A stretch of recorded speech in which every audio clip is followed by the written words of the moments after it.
अरे कमी वापर पण अस्सल वापर। MDH काश्मीरी लाल मिरची पावडर। अक्षय तृतीयेच्या मुहूर्तावरती रत्नागिरीच्या स्थानिक बाजारपेठेमध्ये आंब्याची आवक जी आहे ती वाढलेली पाहायला मिळते आहे। वाढत्या उष्णतेमुळे आंबा मोठ्या प्रमाणावरती तयार झालेला आहे आणि त्यामुळे स्थानिक बाजारपेठेमध्ये मोठ्या प्रमाणावरती या ठिकाणी एप्रिल महिन्यातच आंब्याची रेलचेल या ठिकाणी पाहायला मिळते आहे।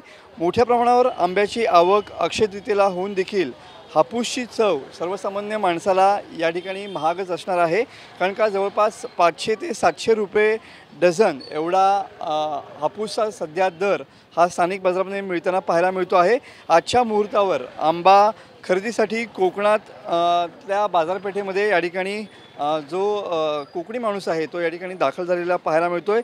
अक्षय तृतीयेला आंब्याचं नवं करण्याची अनेकांचा मानस आहे, मात्र असं असलं तरी पण या ठिकाणी जर बघितलं तर आंब्याचे जे दर आहेत ते सध्या सर्वसामान्य माणसांच्या खिशाला या ठिकाणी परवडणारे नाही आहेत आणि त्यामुळंच सध्या जो आंबा आहे तो त्याची चव अजूनही अनेकांना सर्वसामान्य माणसांना या ठिकाणी चाखता येत नाही आहे। तर मुंबईत देखील आंब्याचे दर गडगडले असले तरी पण सध्या स्थानिक बाजारपेठेमध्ये आंब्याला चांगला भाव या ठिकाणी मिळतो आहे।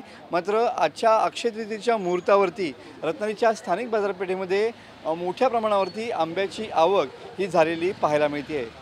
कॅमेरामन समीत गजनेसह मी मनोज डेले, TV9 मराठी, रत्नागिरी।